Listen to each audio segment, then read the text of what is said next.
नहीं नहीं नहीं, जब अभिमन्यु मरा तब उसकी धर्मपत्नी उत्तरा गर्भवती थी और वह बालक तो जन्म लेने वाला है। यदि वह बालक जन्म ले ले तो महाराज इनका वंश तो फिर भी चलेगा। आओ दिखाना ताव देखा और महाराज ब्रह्मास्त्र छोड़ दिया उस गर्भस्थ शिशु को मारने के लिए। और इधर कन्हैया ने पांडवों से कहा भैया अब हम चलेंगे, हमारी द्वारिका प्रस्थान करेंगे। और कृष्ण कन्हैया रथ पर आरूढ़ हो रहे हैं, एक पैर रथ के ऊपर है, एक पैर धरती पर है और कन्हैया की ऐसी आभा प्रभा शोभा छटा दिख रही है। उसी समय एक बाल वधू बिलखती हुई चित्कार पुकार करती हुई भगवान के सामने आ रही है।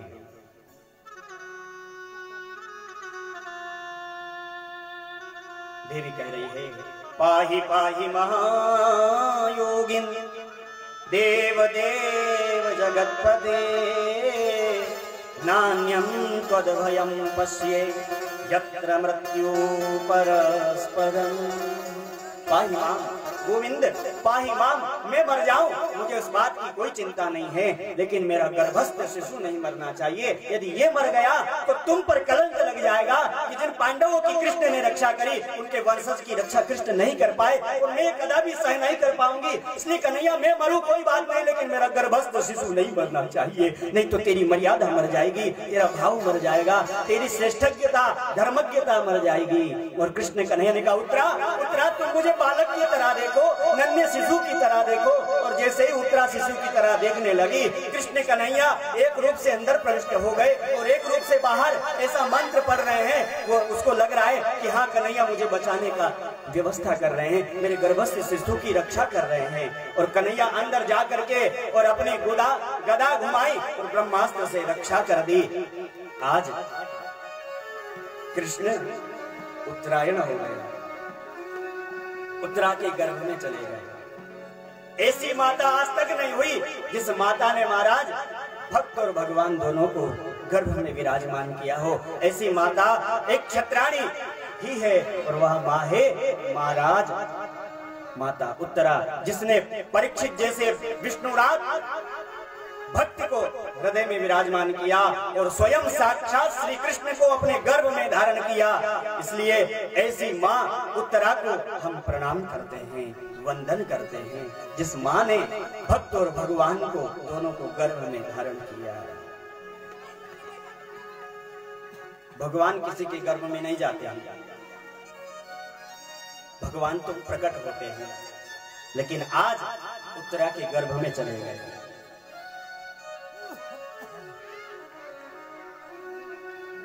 भक्त को भगवान जैसा बनाना चाहता है वैसा ही भगवान बन जाता है। कहे भगत तू जैसा बनाए वैसा ही भगवान बने, सुदामा का यार वो अर्जुन का साला था, सुदामा का यार वो अर्जुन का साला था। सोच रहा नरसिंह गण बोला चला था, सोच रहा नरसिंह गण बोला चला। सुदामा का यार वो, सुदामा का यार वो अर्जुन का साला था, सुदामा का यार वो अर्जुन का साला था।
कारण वैरागी, रसी भी बन जाते जिसके कारण वैरागी।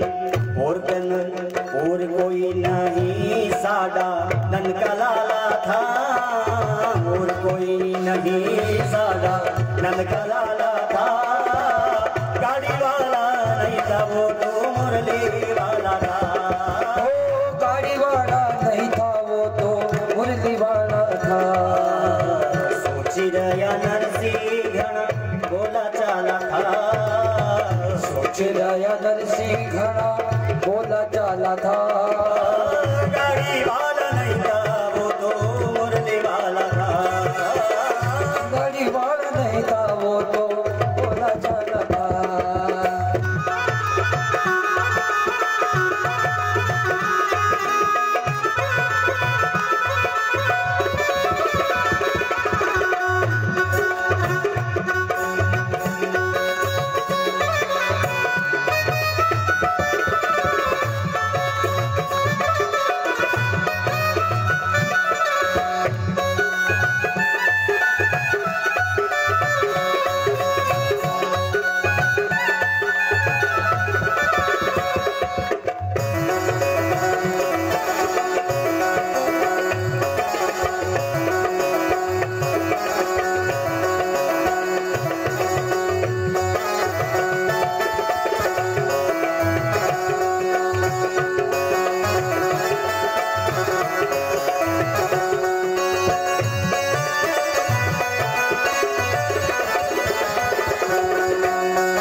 कभी नरसिंह जी की गाड़ी हाँकने वाला बन जाता है कन्हैया, और कभी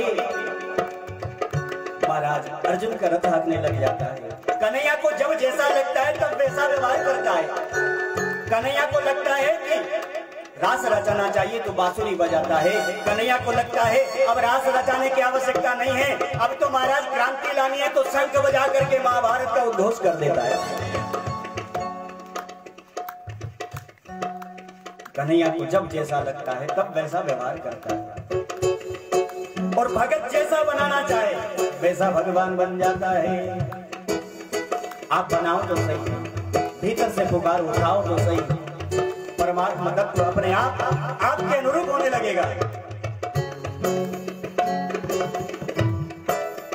तो भक्त कह रहे हैं कदी बने गाड़ी वालों, कदी बने रथी वालों, कदी बने गाड़ी वालों, कदी बने रथ वालों। कहे भगत तू जैसा बनाए वैसा ही भगवान बने, भगत तू जैसा बनाए जैसा बनाए। कहे भगत तू जैसा बनाए वैसा ही भगवान बने, कहे भगत तू जैसा बनाए वैसा ही भगवान बने। सुदामा का यार वो अर्जुन का साला था, सुदामा का यार वो अर्जुन का साला था। गाड़ी वाला नहीं था वो तो मुरली वाला था, गाड़ी वाला नहीं था वो तो मुरली वाला था। जय हो।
में थी यारी, काला कामल था, गाड़ी वाला नहीं था वो तो मुरली वाला था। गाड़ी वाला नहीं था वो तो मुरली वाला था। सोची गया नरसिंह घना भोला चाला था, सोच रहा नरसिंह बड़ा भोला भाला था। गाड़ी वाला नहीं था वो तो मुरली वाला था। गाड़ी वाला नहीं था वो तो मुरली वाला था। बोली मोर मुकुट बंसी वारे की, जय जय श्री राधे श्याम। कहते हैं जिसके हाथ ऊपर उसकी किस्मत सुपर। ये माताएं हाथ खड़े ना करें, इनको आरक्षण है भैया, है ना? इनको करने भी नहीं चाहिए, पर कम से कम पुरुष वर्ग को तो करने चाहिए। तो जिसके हाथ ऊपर उसकी किस्मत सुपर, और जिसके हाथ नीचे उसकी किस्मत कथा पांडाल के पीछे। उत्तरे निर्माली विश्रेष जिया। पंडित जी पूजा कराते हैं ना, तो भगवान के वहां से पुष्प उठाते हैं और कहते हैं भैया उत्तरे निर्माली विश्रेष जिया, सूंघो और पीछे छोड़ो। क्यों? बोले पाप निकलेगा। तो कथा पांडाल के पीछे पाप रहता है हमारा। ये हाथ खड़े इसलिए किए जाते हैं कि एक नन्हा सा बालक, एक भाव है, एक नन्हा सा बालक जब माँ के लिए हाथ खड़े करता है तो माँ उसे गोद में बिठा लेती है, दुग्ध पान कराती है। हम भी जब उस परम पिता परमात्मा के लिए अपने हाथ खड़े करेंगे तो परमात्मा तत्व भी हमें अपनी गोद में बिठा लेगा।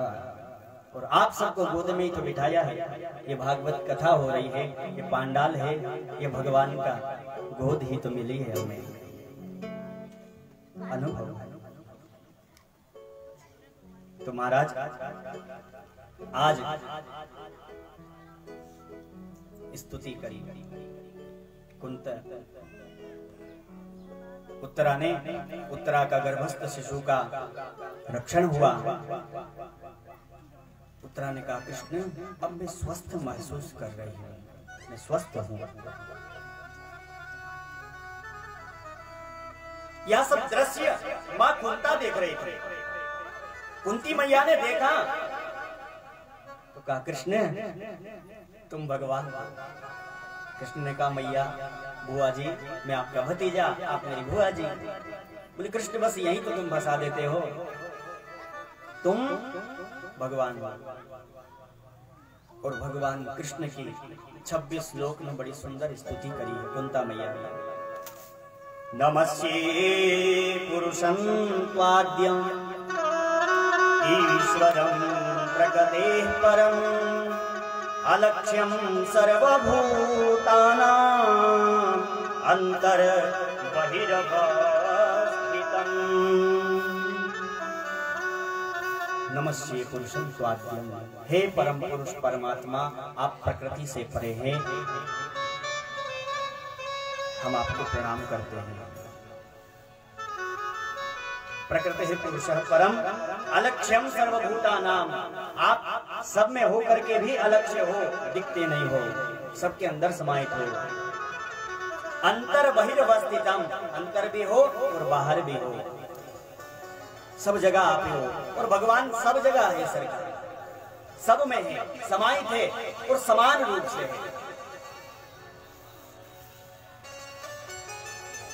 वेद शुक्ल यजुर्वेद के 40वें अध्याय में लिखा है ईशावास्य निदग्धो सर्वं यत्किंच जगत्यां जगत। भगवान सब में वास करता है। गीता में योगेश्वर कृष्ण कह रहे हैं हृदय से ईश्वर सर्वभूतानां हृदय से अर्जुन तिष्ठति, मैं सब जगह निवास करता हूं अर्जुन। गोस्वामी जी भी कह रहे हैं श्री राम मैं सब जगह जानी, सारे संसार को मैं सीता राम मैं जानता हूं।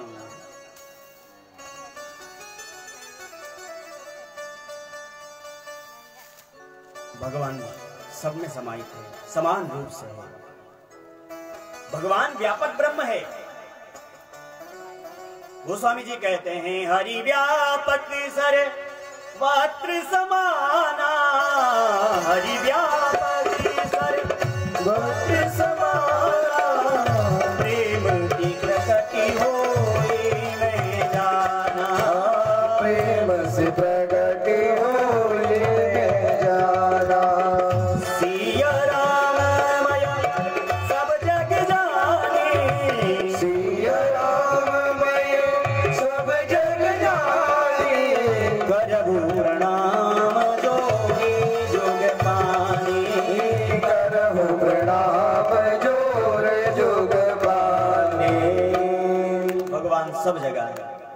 व्यापक ब्रह्म है, सब जगह समाहित रूप से है।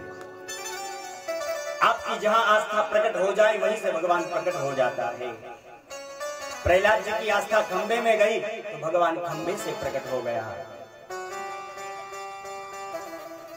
नामदेव जी की कुत्ते में गई तो कुत्ते से भगवान प्रकट हो गया। जहां आपकी निष्ठा हो जाए, जहां आपकी आस्था हो जाए, वहीं से भगवान प्रकट हो जाता है। सब में समाये थे, हम में, आप में, सब में है, और सब में भगवान ही है साहब।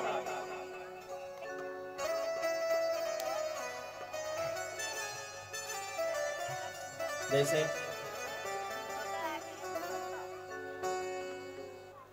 नाम रूप अलग अलग है हमारे, पर हम सब में अंतरात्मा में वो अंतर्यामी ही बैठा हुआ है, परमात्मा ही बैठा हुआ है। एक बाबा जी रोड से जा रहे थे, एक महल आया, कुछ बच्चे लड़ रहे थे, आपस में झगड़ रहे थे, और झगड़ा जब बाबा जी ने सुना तो बाबा जी भोचक्के से रह गए। बच्चे लड़ रहे थे और कह रहे थे मैं शेर खाऊंगा, दूसरे ने कहा तो चलो हाथी अपन खा लेंगे, तीसरे ने कहा मैं चूहा खाऊंगा। बाबा ने कहा गजब के बच्चे हैं, हाथी शेर चूहा खाने की बात करते हैं।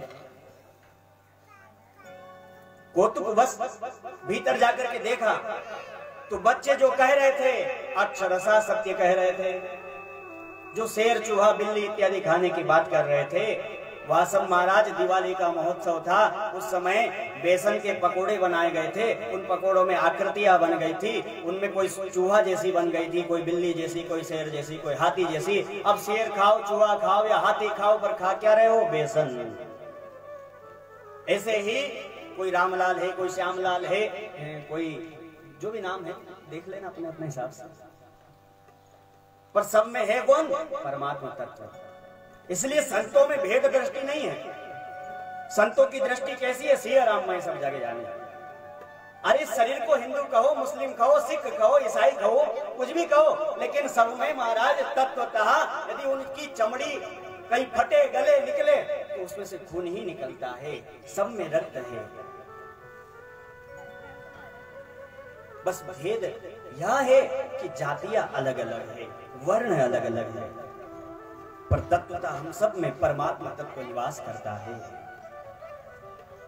रैदास कितना ही बड़ा हो गया लेकिन अपना कर्म नहीं छोड़ता है।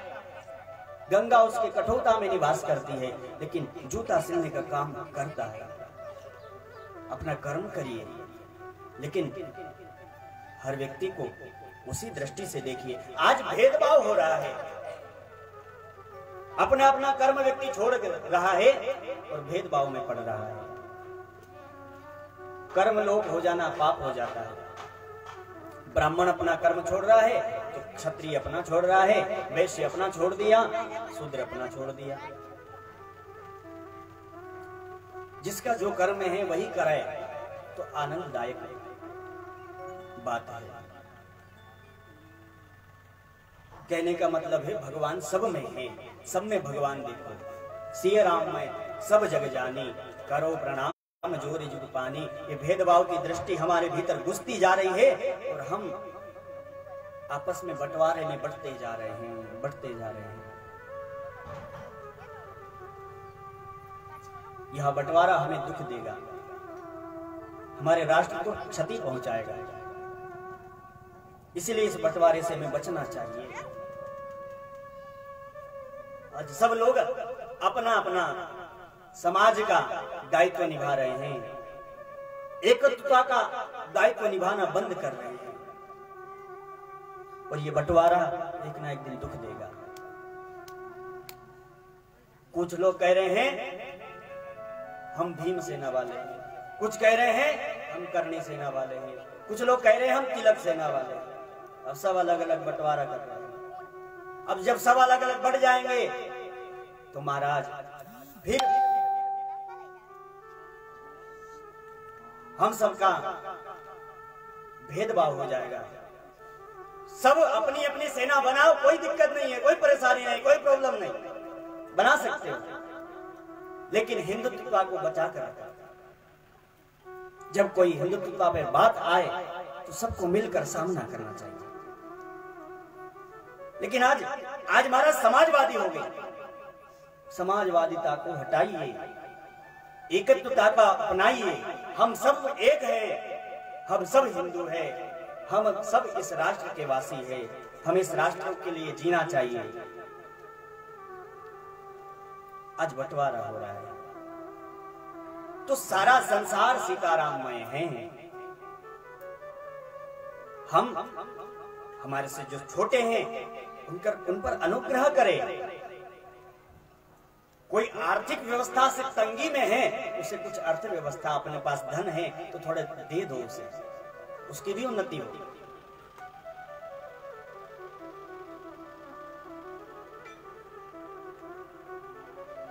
महाराज हम सबको बंटवारे से बचना चाहिए, कहने का मतलब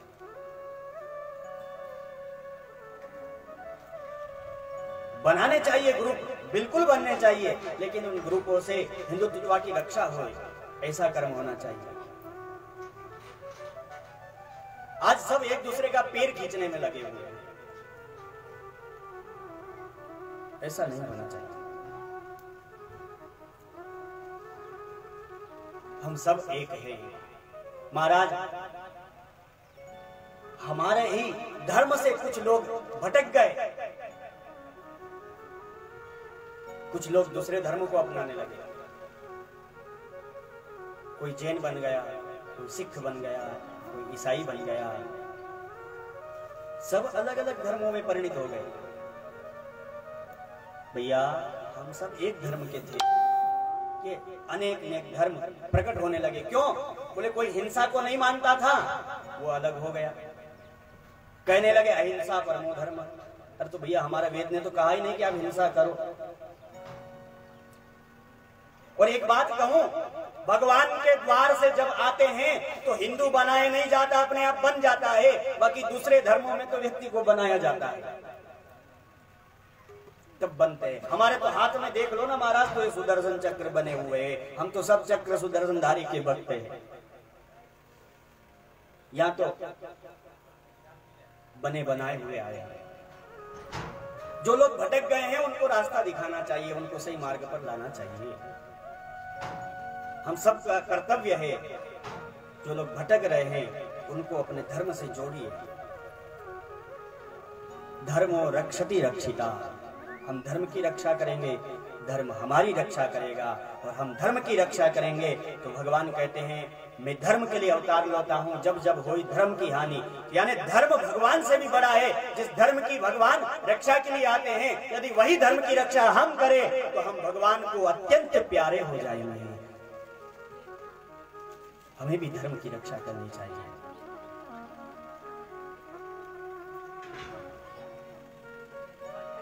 समानता की बात करें तो हम सब समान रूप से ही है। हमारे यहाँ 24 अवतार, मुस्लिमों में 24 पैगंबर, जैन में 24 तीर्थंकर,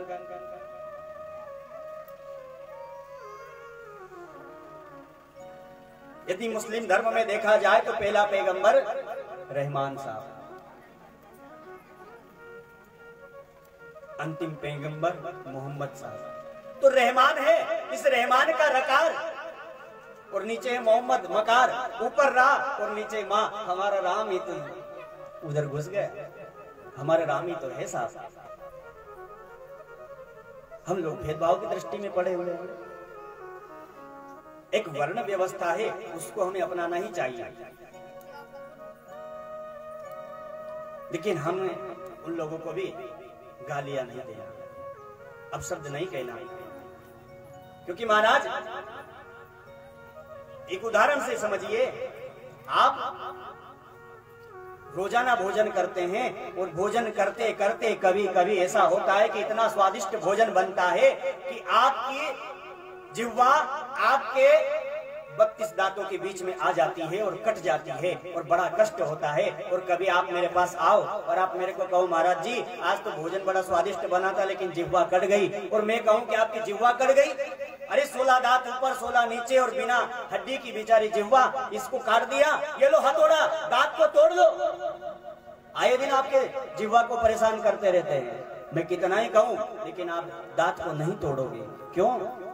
क्योंकि आपको पता है कि भैया जिह्वा कटने का कष्ट मुझे हो रहा है, मेरे दांत टूटने का कष्ट भी मुझे ही होगा।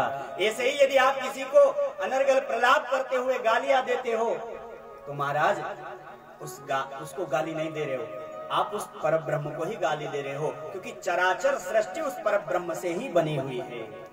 हम में, तुम में, हम सब में परमात्मा निवास करता है, परमात्मा तत्व।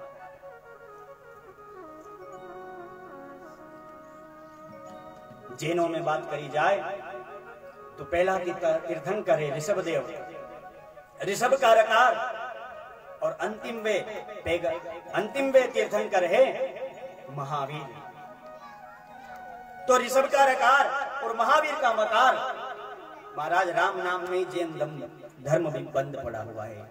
हमारा राम व्यापक राम है, ब्रह्म राम है, सब जगह व्यापक है और सारे संसार में व्याप्त है और सारे संसार को बांध कर रखा हुआ है।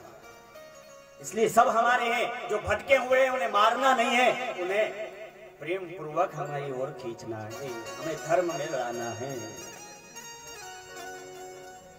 क्योंकि एक ही धर्म है, सनातन धर्म। मुस्लिम धर्म 1400 वर्ष हुए। ये सब धर्म जो बने हैं इनके बारे में आप गूगल पर सर्च करोगे पता चल जाएगा, लेकिन आप हिंदू धर्म के बारे में सर्च करोगे कि कब आया, कोई नहीं बता सकता, क्योंकि आदि काल से है। हमारा धर्म कौन सा है? सनातन धर्म। सनातन का मतलब होता है सत्य का धर्म। जो व्यक्ति सत्य बोलता है वो प्रत्येक व्यक्ति सनातन धर्म का अवलंबी है, सनातन धर्म का है। तो हमें सनातन धर्म की रक्षा सुरक्षा करनी है, धर्म की रक्षा हो। और सब लोगों को ज्ञात कराइए कि हम सनातन धर्म के हैं। सब जगह राम है, सब में राम है। एक सामूहिक प्रार्थना करते हैं, आइए। हरि कर सबको प्रणाम, जय जय सीताराम। कर सबको प्रणाम, जय जय सीताराम। कर सबको प्रणाम, जय जय सीताराम। कर सबको प्रणाम, जय जय सीताराम। गोविंद जय जय गोपाल जय जय, गोविंद जय जय गोपाल जय जय। राधा रमण हरि गोविंद जय जय, राधा रमण हरि गोविंद जय जय। ओम नमो हरि हरिदानम, ओम नमो सिद्धानम, ओम नमो हरि हरिदानम, ओम नमो हरि सिद्धानम। धम्मं शरणं गच्छामि, शुद्धं शरणं गच्छामि। धम्मं शरणं गच्छामि, शुद्धं शरणं गच्छामि। धम्मं शरणं गच्छामि, बुद्धं शरणं गच्छामि। धम्मं शरणं गच्छामि, बुद्धं शरणं गच्छामि। नित्य नित्य जपिए सतनाम जी, नित्य नित्य जपिए सतनाम जी, नित्य नित्य जपिए सतनाम जी, नित्य नित्य जपिए तेरे नाम जी। गोविंद जय जय गोपाल जय जय, गोविंद जय जय गोपाल जय जय। गोविंद जय जय गोपाल जय जय, गोविंद जय जय गोपाल जय जय। राधा रमण हरि गोविंद जय जय, राधा रमण हरि गोविंद जय जय। हरि सबको प्रणाम, जय जय सीताराम। कर सबको प्रणाम, जय जय सीताराम। कर सबको प्रणाम, जय जय सीताराम। कर सबको प्रणाम, जय जय सीताराम।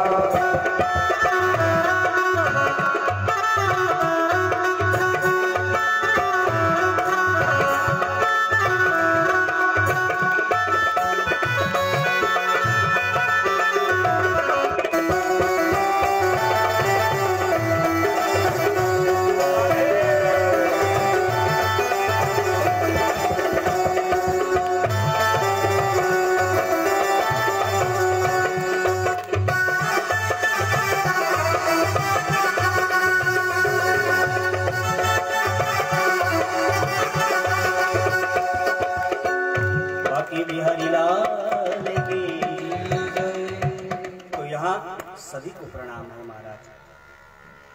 हमने कल ही कहा कि भागवत कथा में सत्य की स्तुति कही गई, सत्यम परम धीमहि। यह भागवत सभी का ग्रंथ है, सभी को इस ग्रंथ का आश्रय लेना चाहिए, क्योंकि सत्य में हर धर्म आ गया।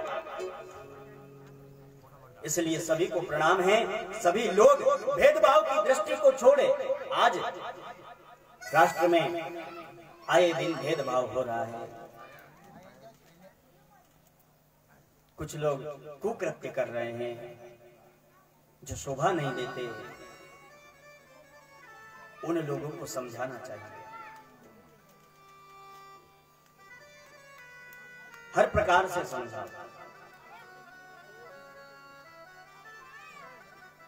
साम दाम, पहले साम दाम से समझाना चाहिए, फिर नहीं समझे तो दंड से समझाना चाहिए।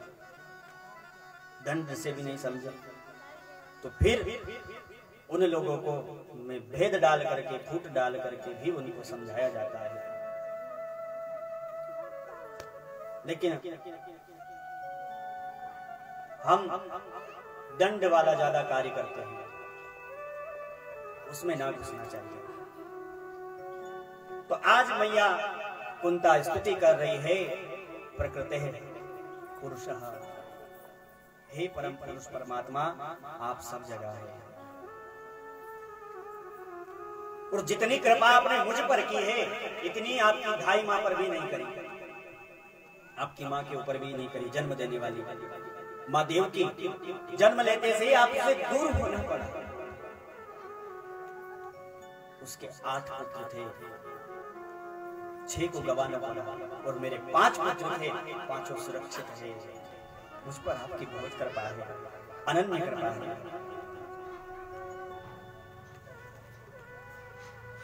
हे नंद गोप कुमार, हम आपको प्रणाम करते हैं। कुंता मैया ने स्तुति करी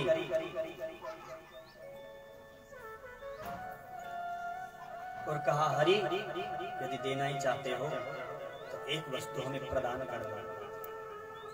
मेरे जीवन में विपत्ति पर विपत्ति आए, क्योंकि जब जब विपत्ति आती है, जब जब दुख आता है, तब तब कन्हैया तुम आ जाते हो। आज सुख आया, मेरा पुत्र राजगद्दी पर अभिषिक्त हुआ, तो आप जाने की बात करते हैं। महाराज जब ऐसा कहा तो भैया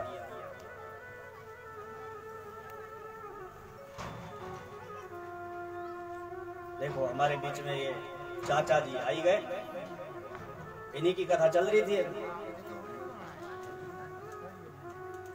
तो आप पधारे हैं, आपका स्वागत है।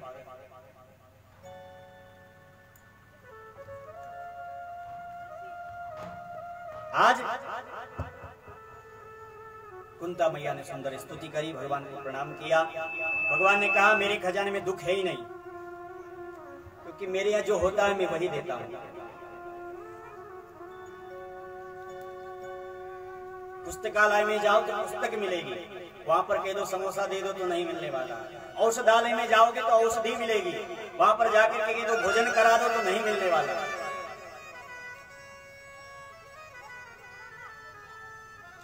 इसी प्रकार इस संसार में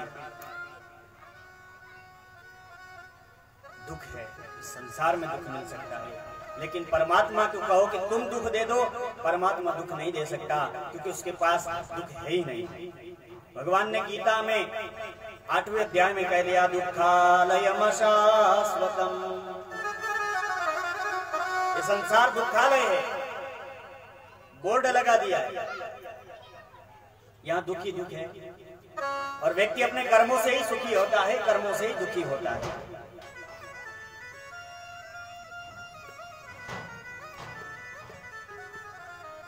तो मैया से कहा, मैं दुख नहीं दे सकता, क्योंकि मेरे पास दुख नहीं है।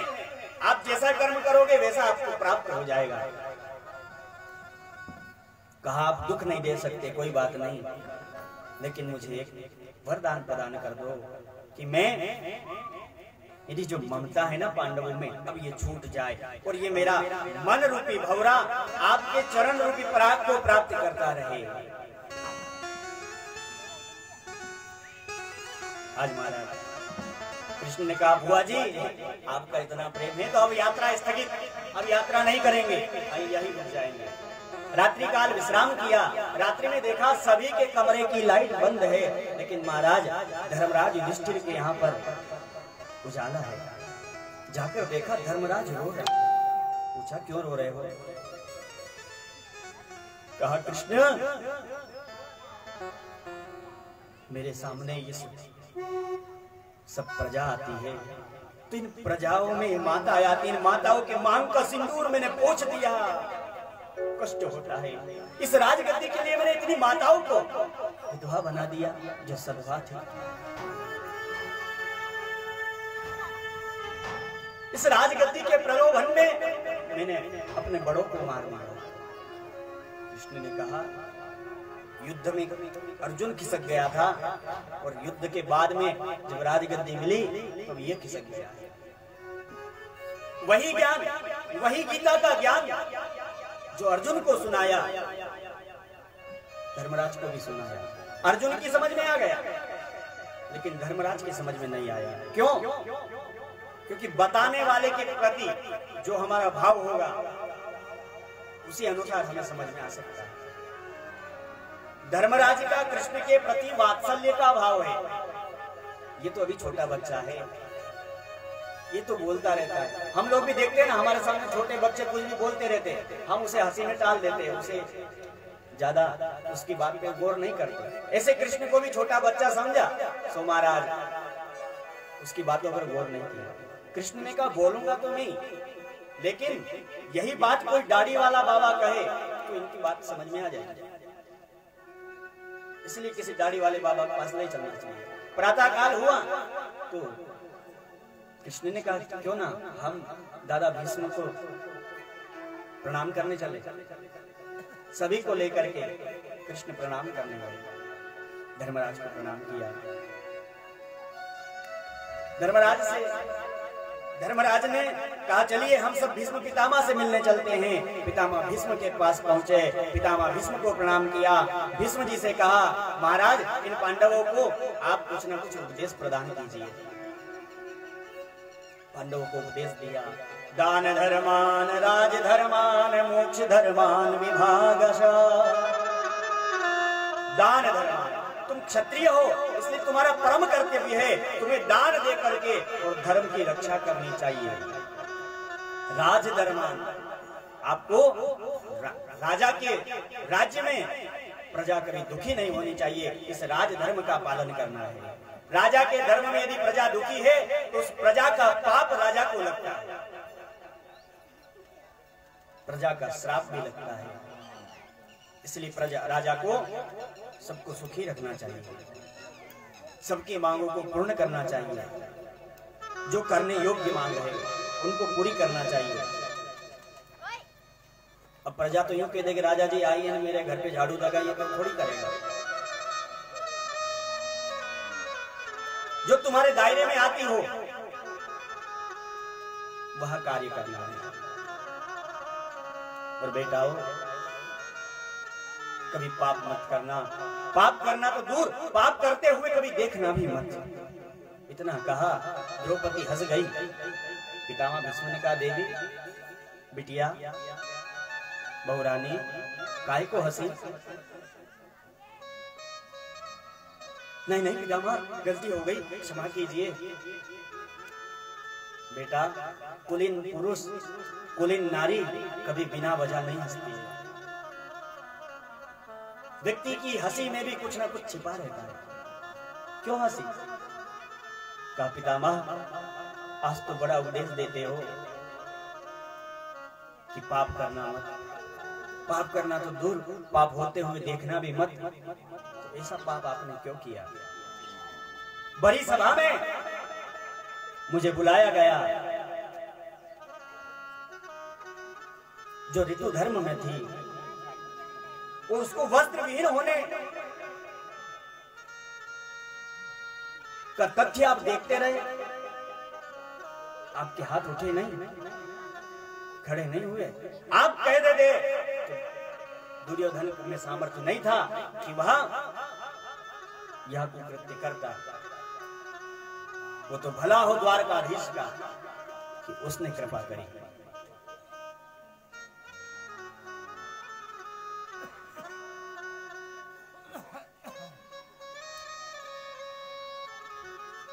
महाराज, एक कवि है मेघ, उन्होंने बड़ा सुंदर लिखा है। उन्होंने कहा, जब द्रौपदी पूरी सभा में देखती रही कि मेरे पति मेरी रक्षा करेंगे, जब पति रक्षा नहीं किए, पितामह भीष्म रक्षा नहीं किए, तब कहा मेरे गुरुदेव हैं द्रोणाचार्य, यह तो जरूर मेरी रक्षा करेंगे। तो मेघ कहते हैं, द्रोणाचार्य ने एक उंगली उठाई, और जब उंगली उठाई तो द्रौपदी ने उनकी ओर देखा। द्रौपदी ने कहा, द्रौपदी से आने कहने लगे हैं, द्रौपदी बस एक ही आसरा है, द्वारकाधीश, उन्हें तो पुकार। और द्रौपदी ने उनका इशारा समझा और महाराज गुरु को कलंकित होने से बचा दिया ने कवि ने, उनको प्रणाम। तो द्रौपदी ने कहा, हे द्वारिका वासिन, हे द्वारकावासी, हे कृष्ण कन्हैया, आज मेरी लाज चली जाएगी। तो द्वारकाधीश ने आकर के वस्त्रावतार ले लिया। भगवान ने वस्त्रावतार क्यों लिया? एक ऋषि थे, स्नान कर रहे थे, उनके वस्त्र कोई उठा करके ले गया, तो मैया द्रौपदी ने अपने साड़ी का पल्लू फाड़ कर बाबा के लिए किनारे पर रख दिया और कह दिया, बाबा ये वस्त्र पहन लेना, मैं समझ गई तो इतनी देर से खड़ा है, यानी तेरे वस्त्र कोई उठा कर ले गया है। बाबा ने द्रौपदी को आशीर्वाद दिया, द्रौपदी जब भी तुझे वस्त्रों की आवश्यकता होगी तो मेरा आशीर्वाद है, तेरे पास कभी वस्त्रों की कमी नहीं होगी। आज उसी संत के आशीर्वाद के फलस्वरूप भगवान कृष्ण को वस्त्रावतार लेना पड़ा।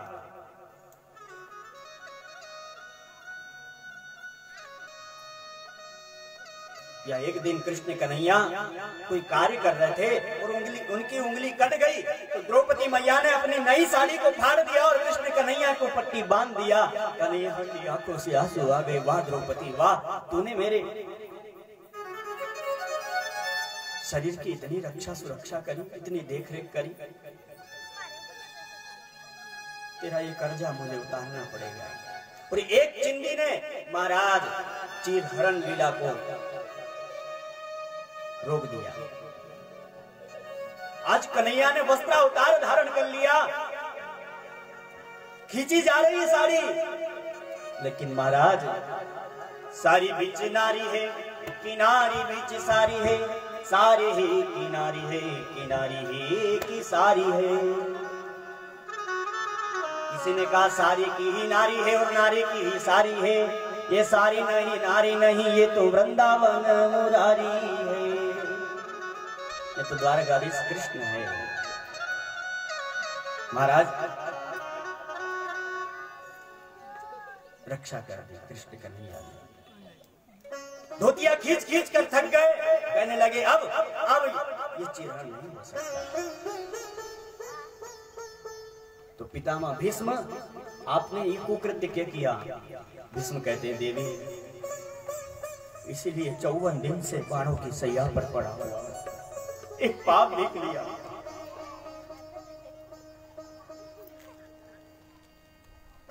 मैंने अनेक जन्मों में देखा कोई पाप नहीं किया, एक पाप ये हो गया और एक पाप मेरे से पहले हो गया था। मैं उस जन्म में राजा था, मेरी सवारी जा रही थी, एक सर्प पड़ा हुआ था, वह सर्प रास्ता नहीं छोड़ रहा था, तो मेरे सैनिकों ने धनुष कोटि से उस सर्प को उठा करके और फेंक दिया। जैसे ही फेंका वह सर्प बागुर के ऊपर लग गया और उसके भीतर कंटक चुभ गए। 54 दिन तक वह तड़पता रहा और तड़प तड़प कर मर गया।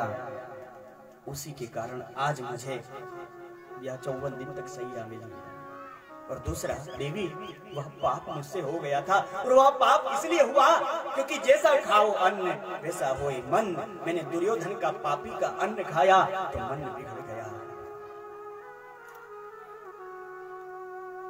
मुझे क्षमा कर। द्रौपदी ने कहा, पितामह मेरा आपका हृदय दुखाने का कोई वार्तालाप करने का मन नहीं था, मैं आपसे क्षमा चाहती हूँ।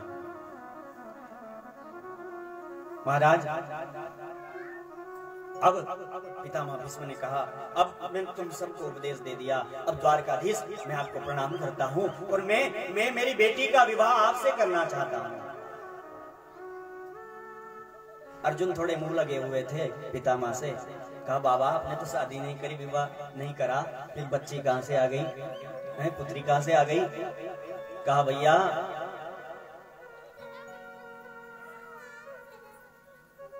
पुत्री का पूछते हो ना, मेरी बुद्धि ही पुत्री है, और इस बुद्धि का विवाह भगवान से करना चाहता हूं, क्योंकि इसका वर दूसरा कोई मिला नहीं। भगवान ने कहा, तुम्हारी बुद्धि में तृष्णा होगी, अरे वित्तेष्णा पुत्रेष्णा लोकेष्णा, का कोई तृष्णा नहीं है, वितृष्णा। और कृष्ण, ये मुंह लटका कर मेरे पास मत घूमो, मेरे सामने हासम हरे रवनिता अखिल शोक तीव्र। आप हंसिए, मुस्कुराइए, क्योंकि आपकी हंसी में बड़ा जादू है। मैंने महाभारत का युद्ध देखा है, उसमें कर्ण बाण पर बाण मारे जा रहा है और अर्जुन कह रहा है, भैया कृष्ण सारथी घोड़े पानी का बोल रहे हैं, क्या किया जाए? कृष्ण ने कहा, जाओ तुम घोड़े को छोड़ो। अरे बाण मार रहा है कर्ण। नहीं नहीं तुम जाओ ना, छोड़ो। जाकर के महाराज अर्जुन घोड़ों को छोड़ लिए, जलपान करा दिया, पुनः रथ में जोत लिया। तब तक कर्ण बाण नहीं चलाता है। क्यों? क्योंकि कृष्ण बड़े जोर से हंसने लगे, और कृष्ण हंसे ना तो उस युद्ध में कर्ण बाण चलाना भूल गए, कृष्ण की ओर निहारने लगे, कृष्ण को देखने लगे, और अर्जुन का काम बन गया। तो कृष्ण कन्हैया की बड़ी सुंदर हंसी है। लखी जिन लाल की मुस्कान, लखी जिन लाल की मुस्कान, लखी जिन लाल की मुस्कान, नहीं बिसरी वेद विधि सब योग संयम ज्ञान।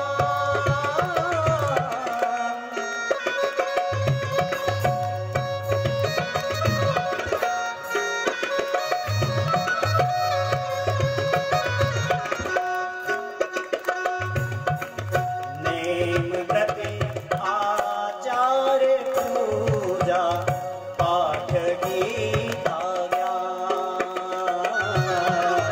नेम व्रत आचार पूजा पाठ गीता ज्ञान।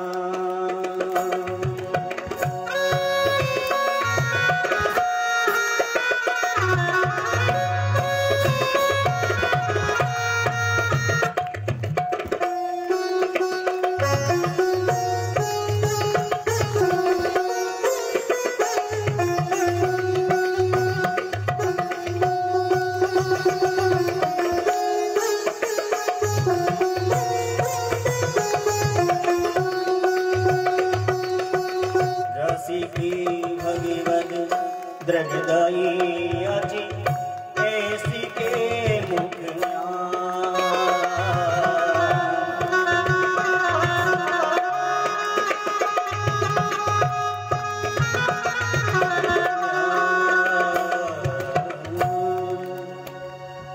लखी जिन लाल की मुस्कान, कि नहीं विसरी वेद विधि सब योग संयम ज्ञान। कृष्ण कन्हैया एक बार मुस्कुरा दे महाराज, फिर वो व्यक्ति किसी को देखना नहीं चाहेगा, बस उस कृष्ण की मुस्कान को ही देखना चाहेगा। क्योंकि देखिए, कर्ण जैसा योद्धा अपने युद्ध को भूल गया और कृष्ण कन्हैया को निहारता रहा, देखता रहा। किसी ने कहा प्यार मत करना वरना खो जाओगे, किसी ने कहा प्यार मत करना वरना खो जाओगे। हमने भी कह दिया एक बार हमारे वृंदावन बाके बिहारी को देख लेना, प्यार व्यार करना ही भूल जाओगे, हमेशा उनके ही हो जाओगे।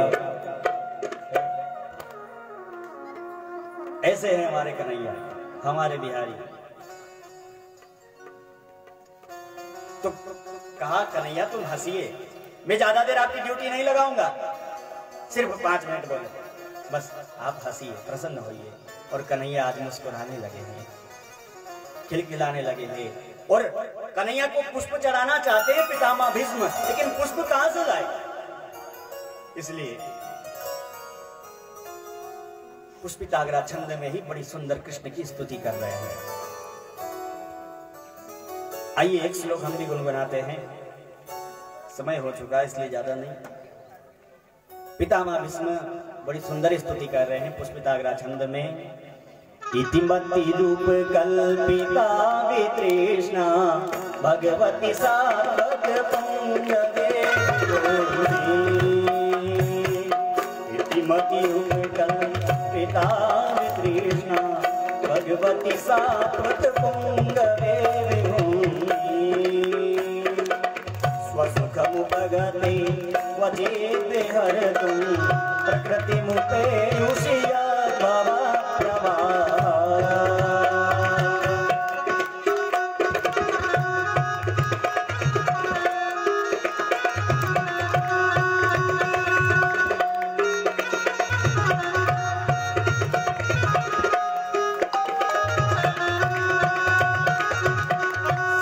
सखी वचो निजम्याद्ये निज परयोर बलयोर निवेश्य।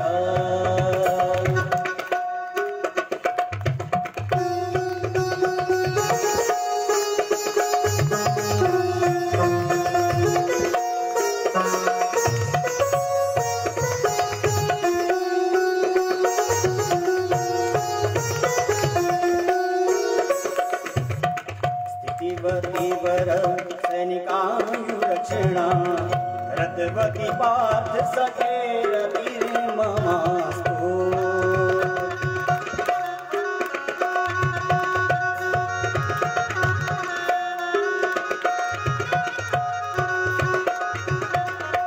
इतिमति कल्पिता वितृष्णा। हे कृष्णा, इति माने अंत। कोई भी अध्याय समाप्त होता है तो उसके इति लिखा जाता है। जैसे सत्यनारायण की कथा आपने सबने सुनी है, उसमें लिखा इति श्री रेवा खंडे सत्यनारायण व्रत कथायाम प्रथम बोले सत्यदेव भगवान की।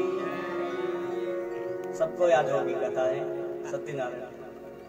तो इति माने अंत और मति माने बुद्धि।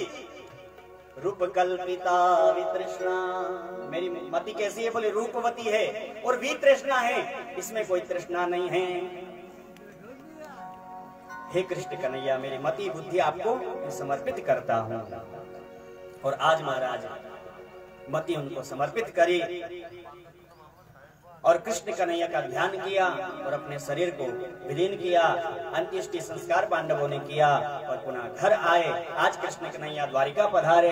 द्वारिका में सभी ने बड़ी सुंदर कृष्ण का सत्कार किया, स्वागत किया।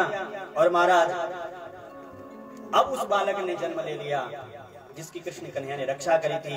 जब कन्हैया ने उसकी रक्षा करी तो वह बालक उस छवि को हृदय में उतार लिया और आज जन्मा तो जन्मते से ही बैठ गया। इसका नामकरण करने आए तो पांडवों ने पूछा, बताइए ब्राह्मण देवता, ये बालक किसको देखता रहता है? कहा, जिन कृष्ण कन्हैया ने इनकी रक्षा करी है, यह उसी को निहारता रहता है, उसी को देखता रहता है। जाता सबके पास है लेकिन हंसता नहीं है, मुस्कुराता नहीं है। इसका नाम मैं विष्णु रात रखता हूं और यहां सभी जगह परीक्षण कर रहा है, कृष्ण कहां है, कृष्ण कहां है, परीक्षा कर रहा है। इसलिए इसका नाम परीक्षित हो जाएगा।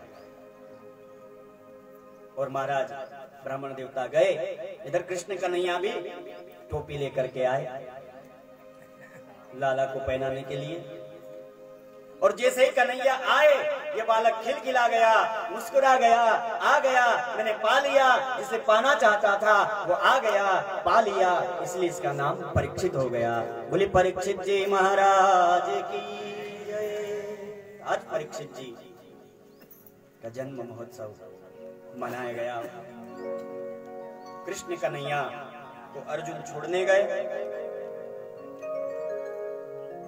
अर्जुन कृष्ण कन्हैया को छोड़ने गए। आज देखते हैं महाराज, अर्जुन कक्ष में विश्राम कर रहे हैं। देवर्षि नारद आ गए। कृष्ण कन्हैया भोजन पान कर रहे हैं। और कन्हैया भोजन कर रहे हैं तो महाराज कन्हैया ने कहा अर्जुन भी आया है, अर्जुन को एक साथ में भोजन करना चाहिए, इसलिए थाली को रख दिया।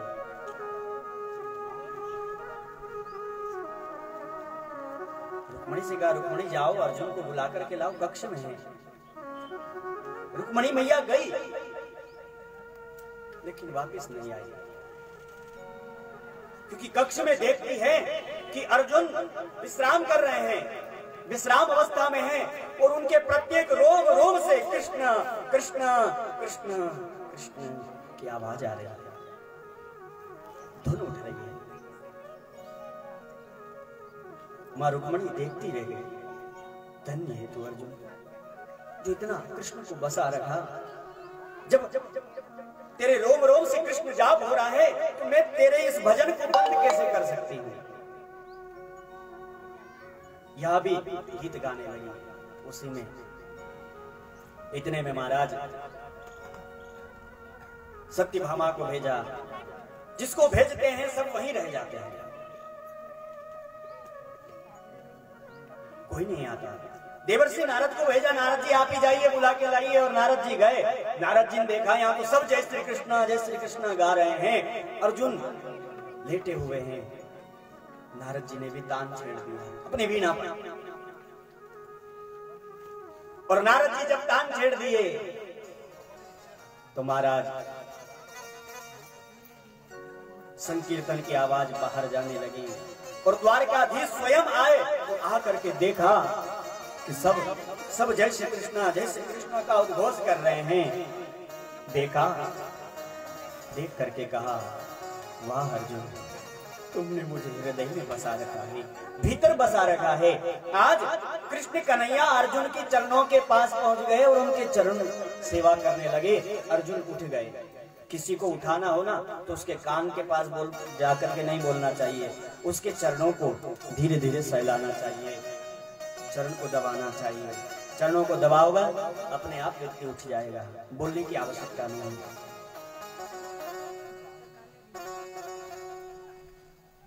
तो आज महाराज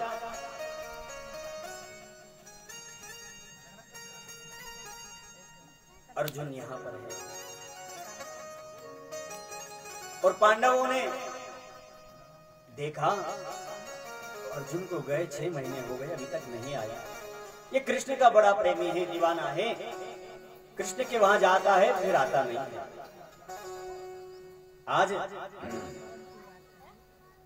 अर्जुन आए तो अर्जुन को देखा धर्मराज ने, इनकी मुख की कांति मलिन हो रही है। देखकर कहा अर्जुन, तुम्हारे मुख की कांति इतनी मलिन क्यों है? कहीं किसी बालक के सामने उसको दिए बिना तुम कुछ खा तो नहीं लिए? कोई बालक बैठा हो और आप खा रहे हो, ऐसा कभी नहीं करना चाहिए। उस बालक को दे देना चाहिए थोड़ा। ऐसा करने पर हमारे कांति क्षीण होती है चेहरे की।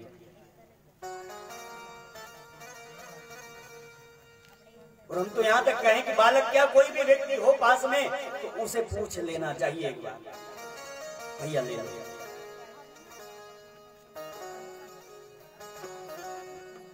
पर यहां तो महाराज पूछना तो दूर, मुंह फेर के बैठ जाते हैं और खा लेते हैं फटाफट। और कुछ लोग तो ऐसे होते हैं महाराज, मुंह भी नहीं फेरते, उनके सामने ही दिखा दिखा के खाते हैं। वो भी कहता है कैसा पागल आदमी है। और प्रसाद आ जाए तो महाराज फिर तो दो दो हाथ से लेते हैं। बाएं हाथ से प्रसाद नहीं लेना चाहिए, पर कुछ लोग ऐसे होते हैं होशियार कि एक हाथ पीछे कर लेते हैं, एक हाथ आगे, फिर ये पीछे फिर दूसरा आगे, इस प्रकार से प्रसाद लेते हैं। एक बार क्या हुआ कि एक व्यक्ति कथा में गया तो प्रसाद लिया, सीधा हाथ सामने किया, प्रसाद ले लिया, सीधा हाथ पीछे किया, बायां आगे कर दिया, अब इसमें दे दो। तो जैसे ही बायां हाथ आगे किया, सीधे हाथ को कुत्ता झूठा कर गया और आगे प्रसाद खत्म हो गया। तो धोबी का कुत्ता घर का ना घाट का, कहीं का नहीं रहा। इसलिए हो सके तो बाएं हाथ से प्रसाद नहीं लेना चाहिए। सीधा हाथ नहीं हो तो कोई बात नहीं, फिर तो ले सकते हो, पर जितना हो सके सीधे हाथ का प्रयोग करना चाहिए धर्म कार्यों में, धार्मिक चीजों में। किसी को मारना हो तो बाएं हाथ से बंदूक चलानी चाहिए, लठ घुमाना हो तो बाएं हाथ से घुमाना चाहिए, क्योंकि कुकृत्य करना उल्टे हाथ से, उल्टा काम उल्टे हाथ से करना चाहिए और सीधा काम सीधे हाथ से करना चाहिए। मोबाइल भी चला तो बाएं हाथ से चलाना चाहिए, सीधे हाथ से नहीं चलाना चाहिए। घड़ी भी बांधो तो बाएं हाथ में बांधना चाहिए, सीधे हाथ में नहीं बांधना चाहिए। धागा बांधो तो जरूर सीधे हाथ में बांधिए। सीधा हाथ सज्जनता के लिए है, बायां हाथ दुर्जनता के लिए है। तो आज महाराज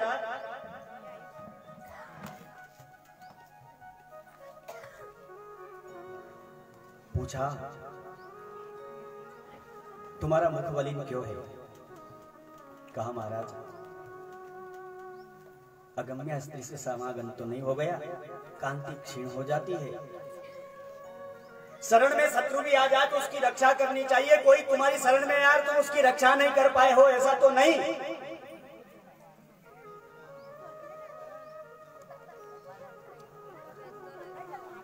कहा महाराज, पाही मान जिन कृष्ण के सानिध्य में हमने इस जीवन को सार्थक बनाया, अक्षय पात्र खाली हो गया तो कृष्ण कन्हैया ने दुर्वासा जी से हमारी रक्षा करी, उनके श्राप से।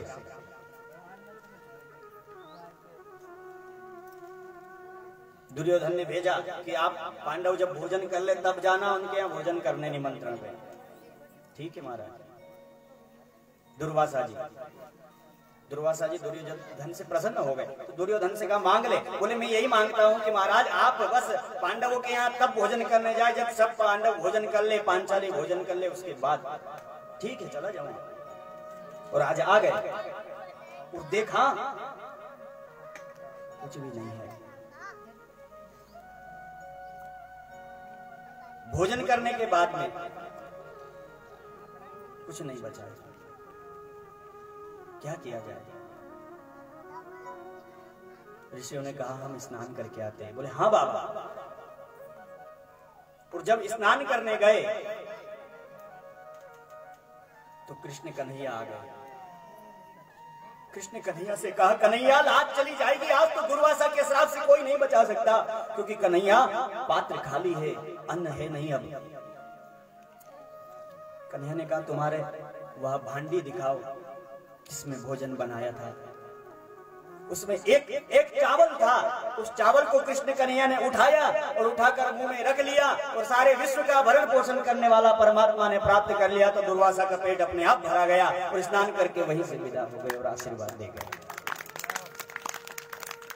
ऐसा विश्वंभर कृष्ण कन्हैया आज हमें छोड़कर चला गया। इस तरह को छोड़कर पांडवों ने अपने ज्येष्ठ पुत्र को राजगद्दी पर अभिषिक्त किया।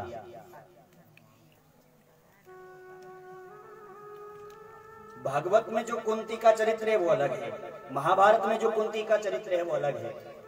महाभारत की कुंती अलग है महाराज और भागवत की कुंती अलग है, क्योंकि कल्प भेद हरि चरित सुहाए, कल्प भेद हरि चरित सुहाए, कल्प भेद हरि चरित सुनाए, कल्प भेद हरि चरित सुनाए। कल्प भेद के कारण अनेक अनेक कल्पों में अनेक अनेक प्रकार से लीलाएं होती है, तो इसमें भेद है थोड़ा, लेकिन हमें शंका नहीं करनी चाहिए। तो आज भागवत की कुंती मैया तो जैसे ही सुना कि कृष्ण नहीं रहे तो अपने आप को शरीर के प्राणों को छोड़ दिया। भागवत में तो, और महाभारत में कुंती मैया ने शरीर नहीं छोड़ा, सुनते से जन्मे परीक्षित को राजगद्दी पर बिठाया, उसके बाद में फिर शरीर को छोड़ा, फिर उसका अंत्येष्टि संस्कार करके पांडव स्वर्गारोहण हो गए। और भागवत में तो कुंता मैया ने जैसे ही सुना कि द्वारकाधीश कृष्ण नहीं रहे अपने प्राणों को छोड़ दिया। ठीक वैसे ही जैसे रामावतार में दशरथ जी ने अपने प्राणों को छोड़ा, सुमंत जी ने आकर के कहा छठवें दिन कि अब राम नहीं आएंगे, अब 14 वर्ष का वनवास पूर्ण करके ही आएंगे। सो ही राम राम कही राम कही, राम राम कही राम, तनु परिहरि रघुवर विरह, राहु गयो सूरदास।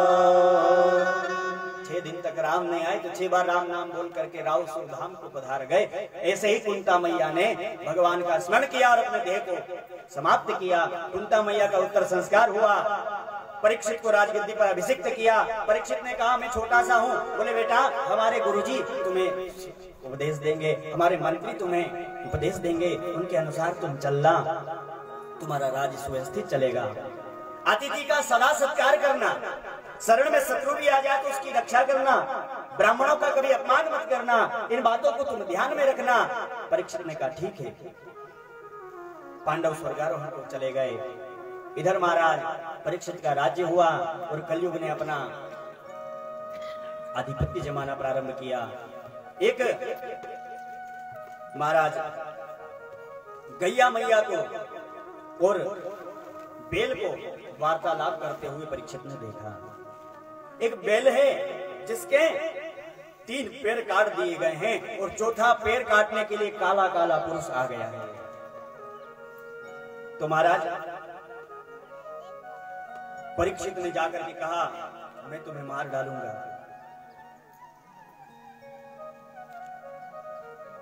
तो दीनवत शरण गता, दीनवत होकर के उनकी शरण में आ गया।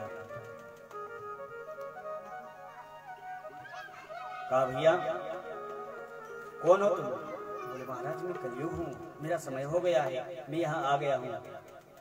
तो तुम मेरी बिना आज्ञा के मेरे राज्य में कैसे घुस आए? भागो यहाँ से। बोले महाराज जाऊंगा कहाँ से? पूरी पृथ्वी पर एक छत्र तुम्हारा राज है, मैं कहीं नहीं जा सकता, इसलिए महाराज जी मुझे कोई कमरा दे दीजिए, मुझे कोई जगह दे दीजिए जहाँ मैं रह लूं। बोले जाओ, 4 जगह दिए। कौन कौन से? बोले द्यूतम पानम स्त्रियस्सूना यत्रा धर्मश्चतुर्विधा। 4 जगह दे दी। द्यूतम, जहाँ द्यूत क्रीड़ा होती हो, जहाँ जुआ होता हो, वहां तुम्हारा वास है। जुआ बिना कपट के नहीं जीत सकते, कपट करते रहते हैं लोग। बड़े बड़े कैसीनो चल रहे हैं भारत में। तो द्यूतम जुआ, जुआ कभी नहीं खेलना चाहिए। पांडवों ने खेला तो सबको पता है क्या हुआ। पानम, सुरापान, जहाँ मदिरा पान होती हो वहाँ कलयुग का निवास है। कई लोग मदिरा पान करते हैं और मदिरा पान करके मदान हो जाते हैं और फिर कुत्ते से बात करते हैं और कुत्ते से कहते हैं तुम मुझे नहीं जानता, मैं कौन हूँ? कुत्ता भी कहता है तुझे जान करके क्या करूं, क्योंकि तू तो हमसे भी बदतर है, तभी तो हमसे बात कर रहा है। कहते हैं जो शराब पीते हैं उनके घर में 3 फायदे होते हैं। एक फायदा होता है उनके घर में चोरी नहीं होती, दूसरा फायदा होता है उनके बुढ़ापा नहीं आता, और महाराज तीसरा फायदा होता है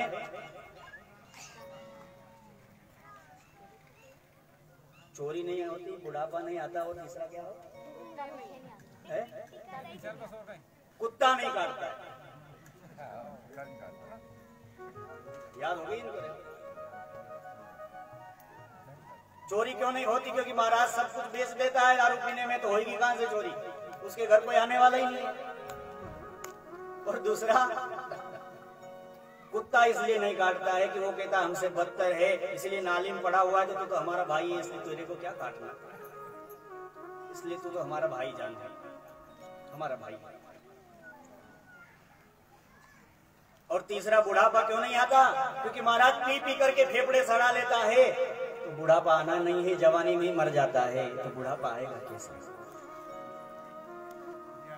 तो सुरापान में भी कलयुग का वास है, कलयुग हमें जल्दी समाप्त कर देता है। तो द्यूतम पानम स्त्रिया, माने लंपट पुरुष जहां रहते हो वहां कलयुग का वास है। जिनकी दृष्टि इधर उधर घूमती रहती है, जिनकी आंखों का कोई ठिकाना ही नहीं है, ऐसे लोगों में महाराज कलयुग का वास होता है। और जहां मांस भक्षण होता हो वहां कलयुग का वास है। 4 जगह दे दी कलयुग ने, कहा महाराज जैसा व्यक्ति देखा वैसे ही स्थान दे दिए, कोई उच्च स्थान दे दो, कोई अच्छा स्थान दे दो। कहा तुम में क्या गुण है? बोले मेरे में एक ही गुण है। बोले यत् फलं नास्ति तपसा न योगेन समाधिना तत्फलं लभते सम्यक् कलौ केशव कीर्तना। कलयुग में केवल केशव का कीर्तन करने मात्र से वही फल मिल जाता है जो सतयुग में हजारों वर्ष तपस्या करनी पड़ती है।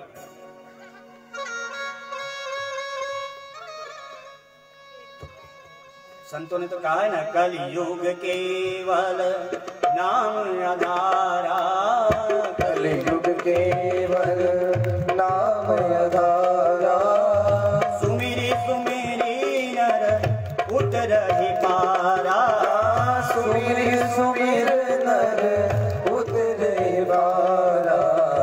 कलयुग केवल नाम आधारा, कलयुग केवल नाम आधारा, सुमिरी सुमिरी नर उतरहि पारा। जितना सुमिरन हो जाए भगवान का, कलयुग में भगवान का नाम ही सर्वोपरि है। इसलिए जितना हो सके भगवान का नाम मुख से उच्चारण कीजिए। भगवान नाम इस भवसागर से तार देगा। क्योंकि हमारी जिह्वा को ही हम राम नाम से लगा ले, हमारी जिह्वा को ही नाव बना ले और इस भवसागर से हम तर जाए।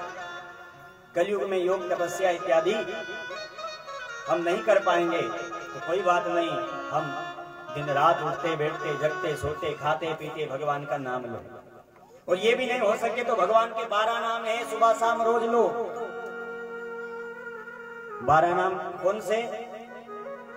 हम कहते ना आरती में बाद में, अच्युतम केशवम राम नारायणम श्री कृष्ण दामोदरम वासुदेवम हरे, श्रीधरम माधवम श्री गोपिका वल्लभम श्री जानकी नायकम श्री रामचंद्रम भजे, श्री जानकी नायकम श्री रामचंद्रम भजे।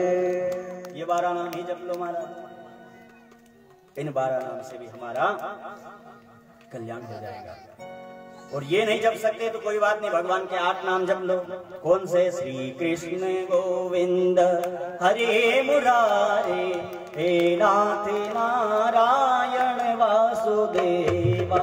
श्री कृष्ण गोविंद हरे मुरारे, हे नाथ नारायण वासुदेवा।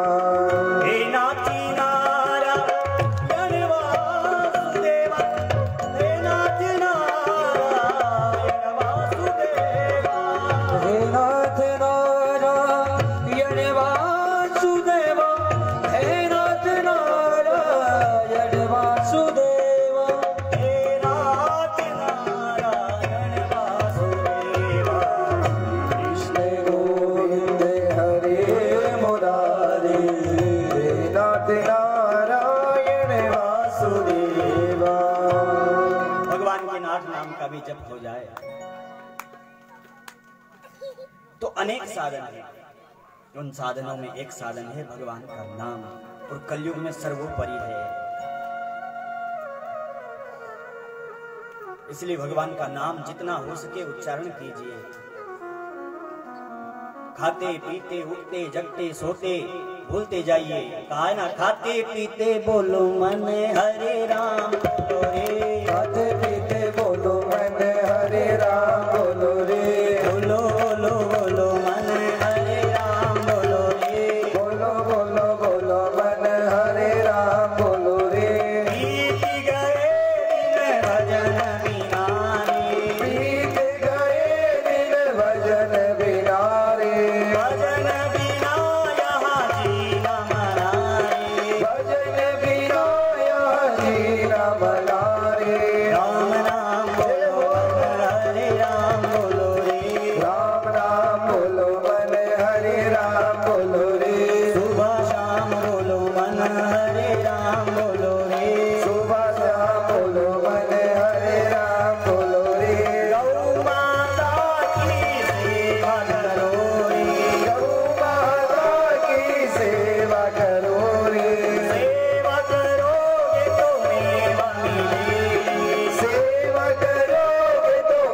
जगह दी।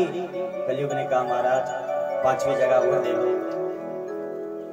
तो ठीक है भैया, स्वर्ण में भी तुम्हारा वास होगा। अब प्रश्न ये उठता है, स्वर्ण में भगवान का वास है। जब हम अपन ने स्नान किया था ना, हिमाद्री स्नान, तो सोने से भी स्नान हुआ था। राजेंद्र सिंह जी से कहा था कि भैया जाओ सोना लेके आओ। इनने कहा डरने की, हमने कहा डरने की कोई बात नहीं है, सोना वापस दे दिया जाएगा। घबरा जाए व्यक्ति है कि महाराज सोना मंगा रहे हैं, तो सोने से स्नान कराए। हिमाद्री स्नान होता है 10 विधि स्नान कराए, तो सोने से स्नान कराया। तो महाराज अब कलयुग का वास हो गया था, आपने स्नान क्यों करा दिया? तो कहते हैं, भगवान गीता में कहते हैं, धातुनाम अस्मि कांचनम। गीता में भी कहा, भागवत जी में भगवान ने कहा, धातुओं में विभूतियों का वर्णन जब किया तो बोले धातुओं में मैं सोने में वास करता हूं। अब जब भगवान सोने में वास करते हैं तो फिर यहाँ परीक्षित जी क्यों दे रहे हैं कलयुग को वास सोने में? बोले जो पुण्य से कमाया हुआ सोना है उसमें तो भगवान वास करते हैं, और जो 2 नंबर से कमाया हुआ है और वो सोना यदि पहन रहे हो तो समझ लो कि उसमें तो कलयुग का ही वास है। बोलो राधे राधे। तो लोगों ने कहा महाराज कुछ और संशोधन कीजिए, क्योंकि 1 नंबर से पहनना बहुत मुश्किल है, 2 नंबर से ही पहन पाते हैं। तो गोस्वामी जी ने बड़ा सुंदर कहा, तुम ही निवेदित भोजन कराही, तुम ही निवेदित भोजन कराही, प्रभु प्रसाद पटभूषण धराही, प्रभु प्रसाद पटभूषण धराही, तुम ही निवेदित भोजन कराही, तुम ही निवेदित भोजन कराही। कोई भी चीज हो, वस्त्र लाओ तो भगवान को चढ़ाओ फिर पहनो, वो भगवान का प्रसाद बन जाता है, फिर उसमें अशुद्धि नहीं रहती है। सोना है पहले भगवान को चढ़ाओ फिर पहनो। आपने पहले ही पहन लिया तो ट्रेन में सफर कर रहे हो, कोई कान काट जाए फिर मत कहना है, इसलिए 1 नंबर का पहनो। और सोने की माला पहनोगे तो महाराज गले में गचती भी है, चुभती भी है, लेकिन तुलसी की माला पहनो तो कोई चोर भी लूटने वाला नहीं है, और महाराज आरामदायक है। कोई बात नहीं, सोना पहनना है तो पहन सकते हो, पर महाराज भगवान को पहले चढ़ाओ फिर पहनो, क्योंकि भगवान को चढ़ाने के बाद वह प्रसाद बन जाता है, फिर उसमें कलयुग का वास नहीं होता है। गोस्वामी जी ने तो कहा, जड़ चेतन गुण दोष मया विश्व किन्ह करतार। सारे संसार में कोई ना कोई दोष है ही सही, दोष गुण में ही बना हुआ है संसार, इसलिए तुम ही निवेदित भोजन करही। भगवान को पहले भोग लगाओ फिर उस भोजन का पान करो तो बच जाएंगे। सोने में वास दिया, उनके मुकुट में विराज गए कलयुग, और ऋषि श्रमिक के आश्रम में पहुंचे, मरा हुआ सर्प डाल दिया। जिस ऋषि के गले में महाराज हार डालना था उसको भुजगेंद्र हारम कर दिया, सर्प डाल दिया, और घर आ गए। मुकुट उतार कर देखा तो पता चला कि कलयुग वास कर लिया था, मैंने ऋषि का अपमान कर दिया। आज भगवान से कहने लगे, यदि प्रभु तू है तो इस शरीर को अब मत रहने देना, क्योंकि एक ऋषि का, एक संत का मैंने अपमान कर दिया। इस शरीर से मेरे पांडव वंश पर मैंने कलंक लगा दिया।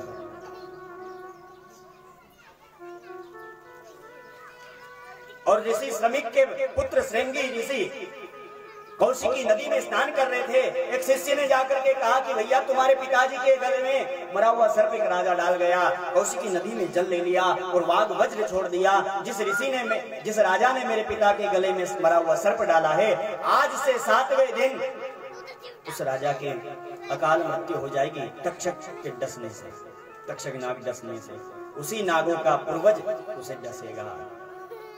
महाराज वाघ वज्र छोड़ दिया और पिताजी के पास आया, सांप निकाला, पिताजी की समाधि खुली। बोले आपके गले में मरा हुआ सर्प डाल गया था। कहा बेटा तुमने कुछ कहा तो नहीं? बोले मैंने उसको श्राप दे दिया। बोले बेटा बहुत तपस्वी राजा था, उसके तो शरीर पर कलयुग का वास हो गया था, इसलिए उसने ऐसा कुकृत्य कर दिया। लेकिन तुम्हें ऐसा नहीं करना था। बोले पिताजी हो गया। बहुत डांटा बेटे को। फिर अपने शिष्य को भेजा, जाओ परीक्षित से कहो उसका मुक्ति का कोई उपाय कर ले, क्योंकि अब समय उसका हो चुका है। तो आज मुक्ति का कोई तू जतन कर ले, रोज थोड़ा थोड़ा हरि का भजन कर ले। महाराज शिष्य ने जाकर के कहा और यहाँ पर अपने ज्येष्ठ पुत्र जन्मेजय को राजगद्दी पर अभिषिक्त किया और गंगा द्वार आनंद तट सुखताल धाम में चले गए। विष्णु आश्रम जी महाराज जी कहते थे कि आनंद तट कोई और नहीं, बोले यही सुखताल धाम ही है। तो उस सुखताल धाम में गंगा द्वार पर जाकर के महाराज परीक्षित जी बैठे। अनेक ऋषि आए, सबसे पूछा जल्दी मरने वाले को क्या करना चाहिए, इंद्रिय मानस किं कर्तव्य, कोई नहीं बता पाया। तब महाराज नारद जी गए सुखदेव जी के पास। सुखदेव जी से कहा जाओ परीक्षित तो अकाल मृत्यु का भय है, उसे मोक्ष की ओर धकेलो। सुखदेव जी ने कहा जिसने जैसा कर्म किया होगा वो वैसे पड़ा हुआ होगा, हमें क्या करना। बोले महाराज तुम तो उससे बचा सकते हो, उसको सतमार्ग पर ला सकते हो, तो ठीक है जाओ तैयारी करो हम आ रहे हैं। और नारद जी इधर आ गए, उधर से सुखदेव जी आए। सुखदेव जी महाराज कोई फूल माला चढ़ाए तो कोई प्रसन्नता नहीं, और कोई धूल उड़ेल दे तो कोई बात नहीं। कुछ बच्चे सुखदेव जी को देखकर कह रहे हैं नंगा बाबा आ गया, नंगा बाबा आ गया, और धूल उड़ेल रहे हैं। कुछ स्त्रियां उन पर मुक्त हो गई, उनके गले में फूलों की माला डाली जा रही है, लेकिन उनको उससे कोई असर होता नहीं। आए परीक्षित ने उनको ऊंचे आसन पर बिठा दिया और पूछ लिया म्रियमाणस्य किं कर्तव्य। सुखदेव जी आए और आकर के सुखदेव जी ने जो श्लोक बोला है एक श्लोक बोल देते हैं, इसके बाद आरती करते हैं, फिर कल कथा श्रवण करेंगे। वर्यानेश ते प्रश्न क्रतो लोकहितो नृपा आत्मवित् सम्मतः पुंसां श्रोतव्यादिषु यः परः। जो डकार खाई होगी उसी की, जो मूली खाई होगी, जो वस्तु खाई होगी उसी की डकार आई होगी।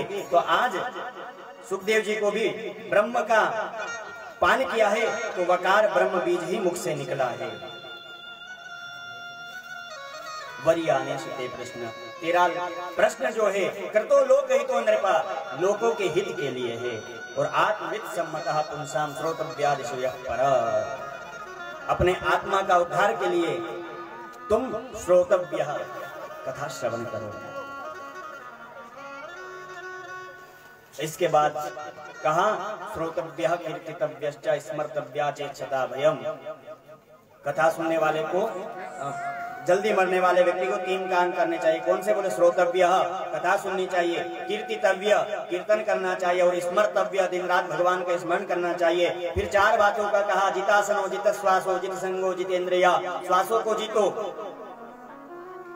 जित संगो, संग को जीतो, जितासनो, आसन को जीतो, और जितेंद्रिय, अपने इंद्रियों पर निग्रह करो। इन 4 बातों को समझो। परीक्षित ने कहा इन सब का मेरे पास समय नहीं है। तब कहा तुम्हारी जो कामना हो उस कामना को उस देवता में लगा दो। बोले मेरी कोई कामना नहीं है।